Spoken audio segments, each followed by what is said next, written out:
Olá, estou aqui para ler mais um textinho e conversar com vocês. Eu falei no último vídeo, né, que eu ia falar mais sobre esse livro aqui, ler mais sobre ele, Vida e Sexo. Aí eu acho que ele tem tudo a ver com o meu trabalho. E como já dizia Freud, onde é que não tem a energia sexual naquilo que a gente faz? Então, na semana passada a gente viu, né, como o sexo ele deve ser colocado num patamar bem mais elevado que as pessoas têm feito. Por quê? Porque ele é o instituto de formação de uma família, do lar, né? Das alegrias revitalizadoras do afeto e tesouro inapreciável dos estímulos espirituais. Então, aqueles que acham que tem que viver no celibato, se estão bem celibatários, continuem. Isso é uma bênção também. Mas se estão forçando alguma coisa, alguém, por exemplo, num casamento celibatário, é esquisito, né? Um dos dois ali pode estar sofrendo, né? Então, ou os dois mesmo. Então, vamos tomar cuidado com essas posturas erradas. São posturas duvidosas. Quando a gente está numa situação, tem que estar inteiro nela, né? Tanto celibatário, não vou fazer sexo, mas eu tô aqui, é fácil pra mim, é isso mesmo que eu quero. Eu tô aqui inteiro. E dentro da família, com o marido, com a esposa, tem que estar no casamento de forma inteira, tem que ser íntegro. Isso aqui é ser íntegro, né? E lembrando que é uma energia salutar quando ela é trocada de forma harmônica, quando os dois se gostam realmente, e ela é uma energia fabulosa para ser trocada um com o outro. Então, o segundo item, família. Aí ele vem com um texto que é do Evangelho segundo o Espiritismo. Há, pois, duas espécies de família: as famílias pelos laços espirituais e as famílias pelos laços corporais. Duráveis, as primeiras se fortalecem pela purificação, as espirituais.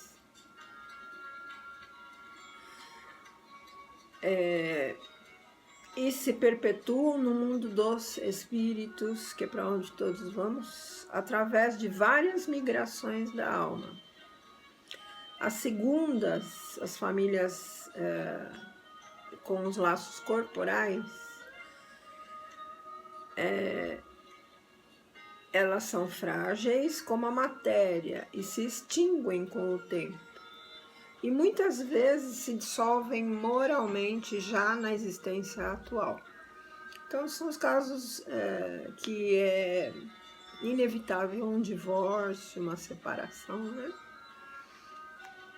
Porque sempre a gente tem que estar inteiro nas situações. Se não é mais possível, se já passou aquele relacionamento, se já não tem, nenhum dos dois está crescendo mais com aquele relacionamento, não tem mais porquê, os dois sentem que não tem mais motivo daquela união, né? É uma união falsa. Então, o certo é uma nova vida, né? E se desvinculando desse laço que já não funciona mais. Isso é mais honesto consigo mesmo e com o próximo. De todas as associações existentes na Terra, excetuando naturalmente a humanidade, nenhuma talvez mais importante em sua função educadora e regenerativa: a constituição da família. Deixa eu só abaixar um pouco aqui.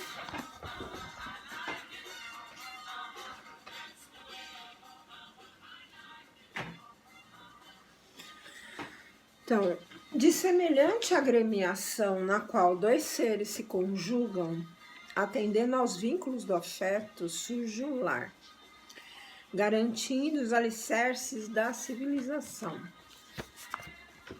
Através do casal aí estabelecido, funciona o princípio da reencarnação, consoante as leis divinas, possibilitando o trabalho executivo dos mais elevados programas de ação do mundo espiritual. Então, quando você constitui, às vezes, no nosso planeta, muitos têm reencarnado sem pai, né? E às vezes a mãe dá a luz e depois deixa com o pai só, a criança fica com o pai. Eu já ouvi de psiquiatras, né? Que se a criança tem pelo menos um deles, o amor do pai ou da mãe, isso é adaptável. Então, um pai pode suprir a carência da mãe e a mãe pode suprir a carência do pai. Então, por intermédio da paternidade e da maternidade, o homem e a mulher adquirem mais amplos créditos da vida superior. É como um investimento, eu sempre falo isso do casamento. O casamento é uma empresa que você está formando com outra pessoa, só que a moeda nessa empresa é outra. São as energias que você vai trocar, as moedas, né? A parte emocional, o que você vai trocar com o seu companheiro, fidelidade, respeito, cooperação, aceitação, perdão, tudo isso são moedas dessa empresa. Então, por intermédio da paternidade e da maternidade, o homem e a mulher adquirem mais créditos da vida superior.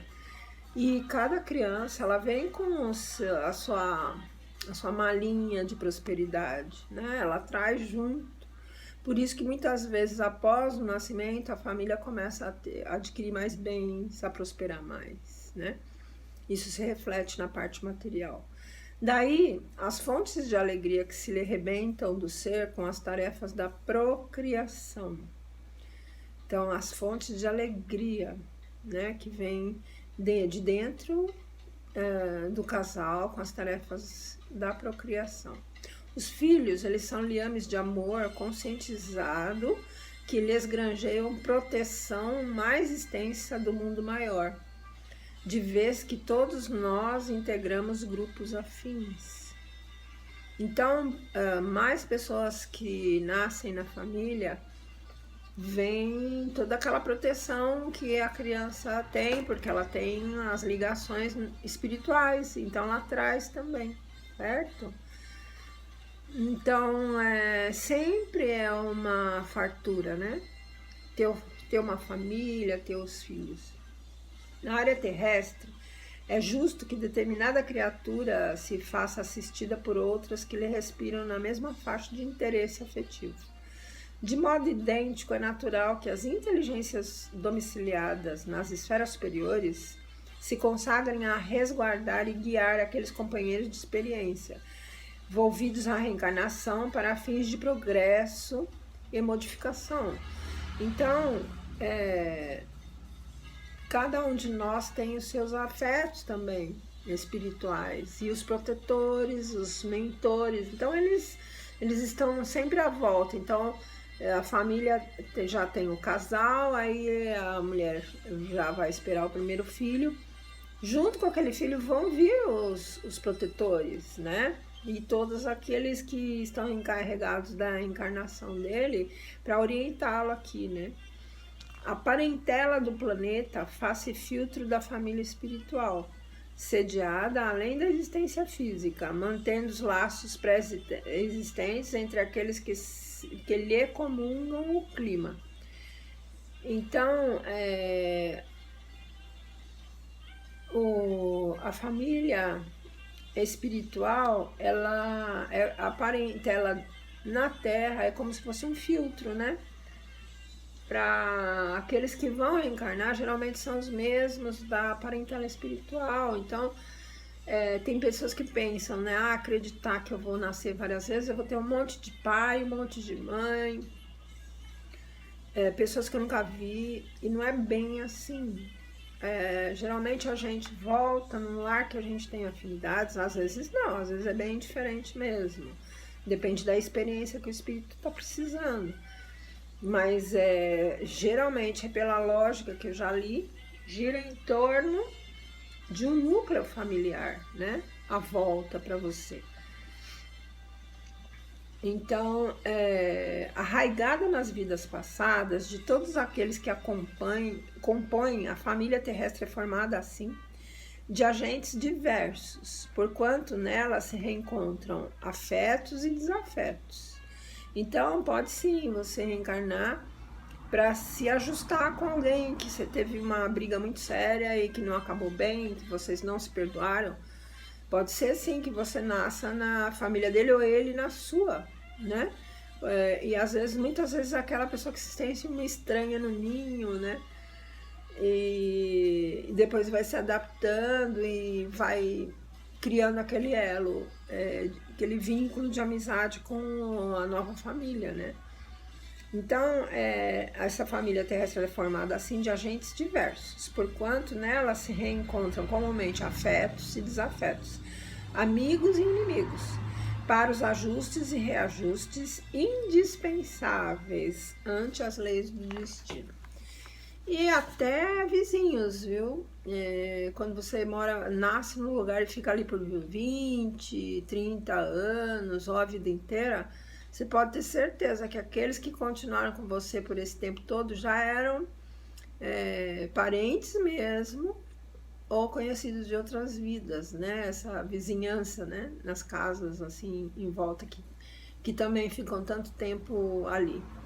Apesar disso, importa reconhecer que o clã familiar evolve incessantemente para mais amplos conceitos de vivência coletiva, sob os ditames de aperfeiçoamento geral, conquanto se erija sempre em educandário valioso da alma, né? A família é sempre um local de educação muito valioso para a alma. Então, tudo que você tem que melhorar primeiro é com você e dentro da sua família.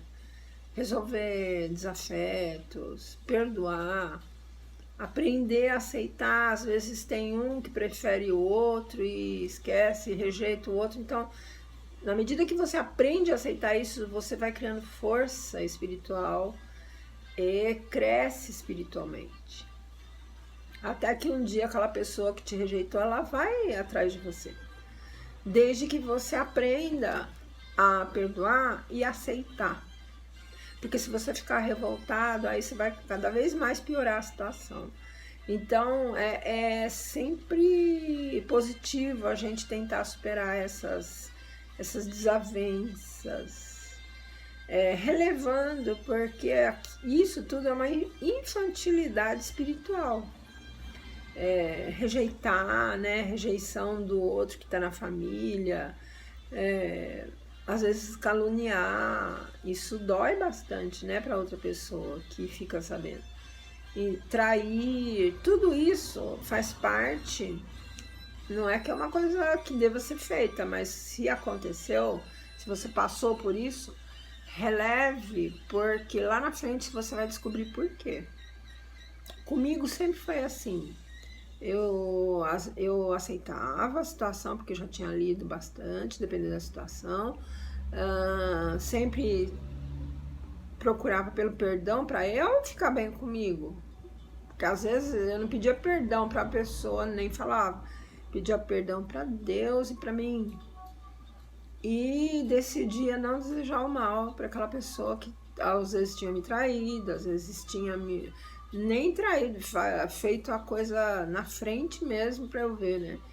Então, sempre relevar qualquer tipo de ataque, qualquer tipo de intenção de te menosprezar, negue isso, esqueça, deixe passar, porque por mais pesado que tenha sido, Quando você vai ver, o tempo passa, isso daí some, desaparece, a não ser que você fique realimentando.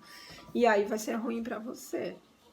E se vingar também. Quem fica com a maior carga de veneno é a gente mesmo. E é muito ruim. A vingança, ela não sacia. Você nunca fica saciado com uma vingança. Você sempre quer mais, mais, mais. E quando você vai ver, você criou um inimigo pior do outro lado, porque você provocou tanto, fez tanta coisa ruim, que a pessoa começou a odiar você. Isso é pior ainda. Porque além de você mesmo perder o respeito por você, que isso fica bem embutido, ainda vai ter mais uma pessoa além de você mesmo sem se respeitar. A outra pessoa também vai perder o respeito por você. Qualquer tipo de vingança, ela não compensa. Porque a pior parte sempre fica com quem se vinga, não com quem recebe a vingança. Às vezes quem recebe perdoa logo, porque já tem maturidade espiritual para isso, né? E é uma pessoa desapegada, então ela vai conseguir perdoar. E aí você vai ficar mais irritado ainda. Então não compensa. Seja você quem perdoe, seja você quem releve. Porque o melhor sempre fica para quem consegue se desapegar. Não tem melhor forma de você ter um equilíbrio interno se você não aprender a se desapegar. Essa é uma das primeiras regras de prosperidade. Qualquer um que faça um curso na internet ou presencial vai ter essa regra de doação. Porque quando você ajuda o outro, quando você doa um pouco de dinheiro, seja lá o que for, você está abrindo campos de prosperidade em volta de você. E você está movimentando um retorno, tudo que você faz tem retorno. Então, quando você começa a ajudar pessoas sem ninguém saber, né? Porque se você mostra para todo mundo, você já perdeu o mérito disso. Mas sem ninguém saber, você começa a ajudar, começa a doar-se, sem pedir nada em troca, nossa, você abre uma porta gigantesca da prosperidade para você. Porque na natureza é assim que funciona. Tudo é doação. É só você observar, por exemplo, dentro do seu corpo, as células, os organismos, como eles trabalham em conjunto, como a célula sabe exatamente no lugar que elas estão, o que elas têm que fazer. Então, isso tudo é uma tremenda máquina que funciona umas com a doação das outras, né? Tanto é que quando acontece o câncer com as células malignas, né? É algo que você mesmo produziu, anômalo, né? E começa a se multiplicar no seu corpo e as outras células não entendem que é para destruir aquelas ali. Então, aí, às vezes, você precisa ou de um remédio que dê essa sinalização, que é aquele de São Carlos que descobriram e proibiram, você tem que conseguir uma liminar, né, para ainda conseguir esse remédio. Até hoje tá assim, porque ele é muito barato. Então, tudo que é muito barato para a indústria farmacêutica, não digo toda a indústria, mas grande parte da indústria, eles não querem. Eles não querem que vá em frente isso, né?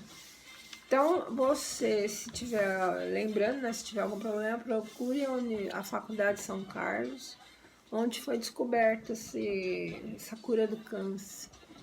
Eles descobriram um tipo de elemento que quando entra no corpo, ele sinaliza as células cancerígenas, e aí as células boas vão lá e atacam.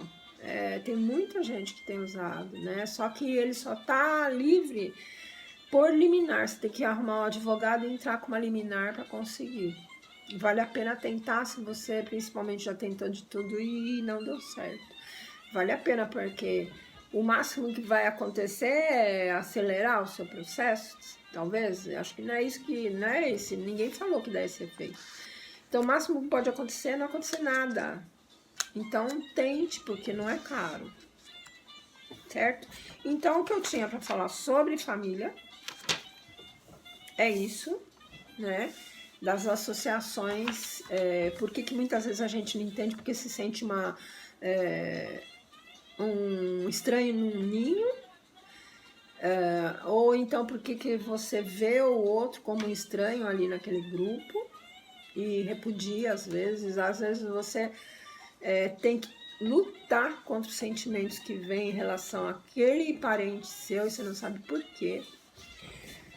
E tudo isso está relacionado com o passado de vocês. Ou um ou outro, ou os dois fizeram muito mal um para o outro, ou muitas vezes relações emocionais abusivas.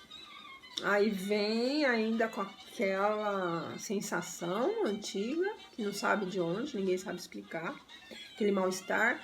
Tudo isso, quando você descobre, você começa a controlar, você começa a perceber que não é de agora, não é, a pessoa não está provocando, ela não tem isso dentro dela, isso está dentro de você, é alguma coisa que aconteceu que você tem a lembrança, e a outra pessoa também pode ter e pode não ter.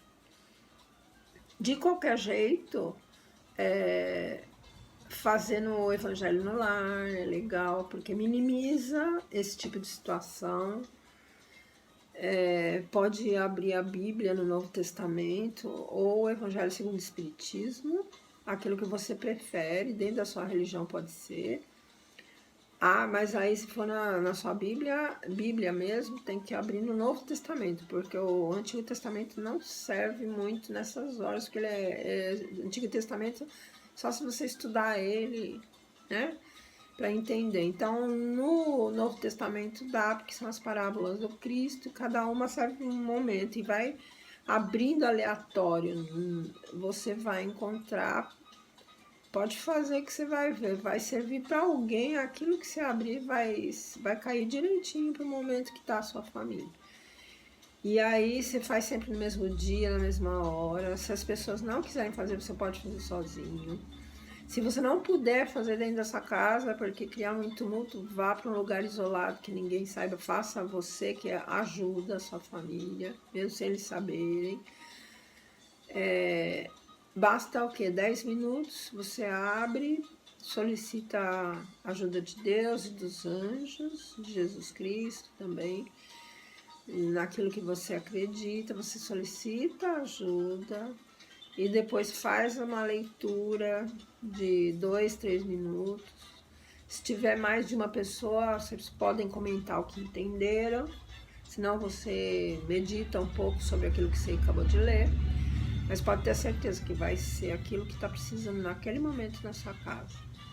E isso faz um bem enorme, deixa a sua casa por uma semana, porque é uma vez por semana que se faz. Deixa sua casa por uma vez por semana em harmonia. Se tiver um problema sério, você vai ver que ele vai ficar mais leve. Chama Evangelho no Lar, esse procedimento. E você lê uns 2 minutos, depois faz uma oração para encerrar, solicita proteção para todos os seus familiares. Não é bom quem não tem essa prática ficar pedindo proteção para o mundo inteiro, não faça isso. Peça só para as pessoas que necessitam da sua família. Conforme você for tendo mais leituras, mais experiência, aí você pode incluir outros locais, mas se você não tem, peça só pela sua família. Então é isso que eu tinha para dizer, que a semana de vocês seja excelente e lembrando sempre que nós somos viajantes, né, nesse planeta e que tudo que a gente puder passar de experiência para as pessoas que a gente já viveu é bom fazer, ou num blog, ou mesmo conversando com as pessoas que você conhece. Às vezes tem gente que está sozinha, precisando de uma conversa, né? Mesmo que seja por telefone, é válido. Então, o segredo que eu acho maior para a gente suportar qualquer coisa é não deixar sempre de auxiliar quem está mais necessitado que nós, que sempre tem alguém mais necessitado. Pra gente não ficar achando que o nosso problema é o fim do mundo. Não existe isso. Sempre tem alguém com um problema pior do que você, pode ter certeza. Então, quando tiver muito assim, deprimido ou infeliz, é bem simples você sair desse estado. Acha uma pessoa que está mais carente ainda que você, vá lá e ofereça algo, uma boa palavra, um sorriso, alguma coisa que você não vai pedir de volta, nem vai pedir reconhecimento pelo que você fez. Daí você vai ver que muda tudo, muda toda a estrutura do seu problema, certo? Então, que Deus acompanhe vocês e até a próxima.